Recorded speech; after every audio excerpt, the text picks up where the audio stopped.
Hi again guys, and welcome to episode 33 of Weekend Warriors, the review series for GranTurismo sports cars, sports coupes, some production, some concepts, and this particular vehicle is one such concept car. It's the Infiniti Coupe Concept, a vehicle which kind of influenced the way Infinitis would look after that with the G35, G37, etc. And this particular vehicle is, I would say, one of the better, not one of the best, but one of the better concept cars on GranTurismo 6, and there are a number of reasons why I would say that. For one thing, the price is pretty good. You're looking at 70 grand for this car, and for a concept that's pretty reasonable. In comparison, the Chevy Silverado, for instance, costs around 95 grand. So this isn't too bad in comparison. The question is though, what do you get for that 70 grand? Well, you get what we can assume is around a 3.7 litre engine. It's rear-wheel drive, naturally aspirated, and in fully tuned form, it does have some reasonably good specs. Not amazing, but reasonably good. Certainly good enough to be potentially useful. 523 horsepower, 375 pound-feet of torque. Those two numbers aren't bad for a naturally aspirated vehicle. If you could turbo or supercharge it, obviously it would be even better, but even as it is, that's pretty good. It means that it could potentially be quite a useful rival, not only to some of the other Infinitis, but also to vehicles like the BMW M3. As far as weight, it is a little heavier than some, but being a vehicle which isn't designed to be lightweight, that's not too surprising. It weighs 1,338 kilos with the full weight loss package, and the horsepower per tonne is a little shy of 400, 391 to be exact. The fully tuned PP sits at 540, which is reasonable. Whether or not it can win races at that level, I wouldn't be so confident about that, because I haven't raced this car, and although it feels good, it doesn't necessarily feel that good. It's not good enough to dominate 540 pp racing, maybe 525.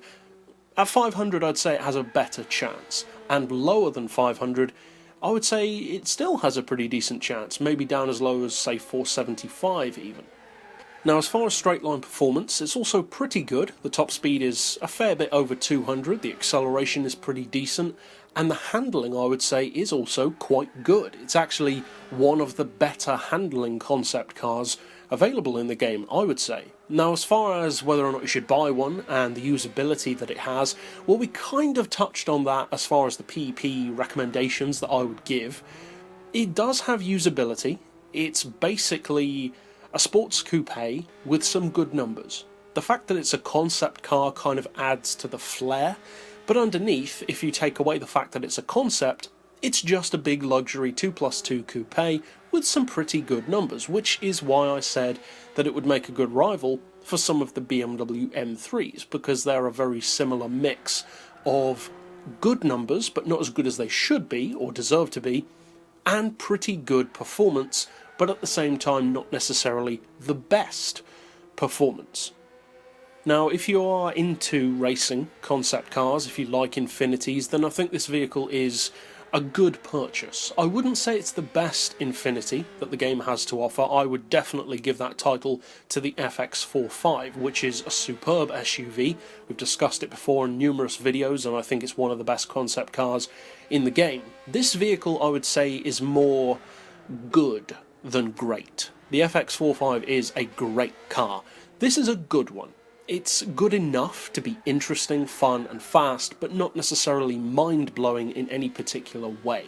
It has more potential than that which it's allowed to achieve, and that's kind of a shame, but not surprising. There are plenty of cars like that on GranTurismo, and overall it offers, I would say, a pretty good mix of straight-line performance, top end and low end, pretty good handling. The weight is a little higher than you might hope, but it does handle that weight pretty well. It certainly doesn't feel ridiculously heavy, and overall it's a beginner-friendly, relatively affordable and quite useful concept car.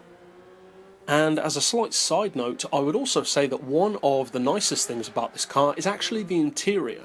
Now, this depends on personal preference, of course, but in the interior view of this car, it actually has a transparent roof. So it looks like a hard top, which it is, but it looks like a normal hardtop from the outside, but from the inside it has more of a Pagani Huayra kind of enclosed canopy feel to it. And personally, I love that.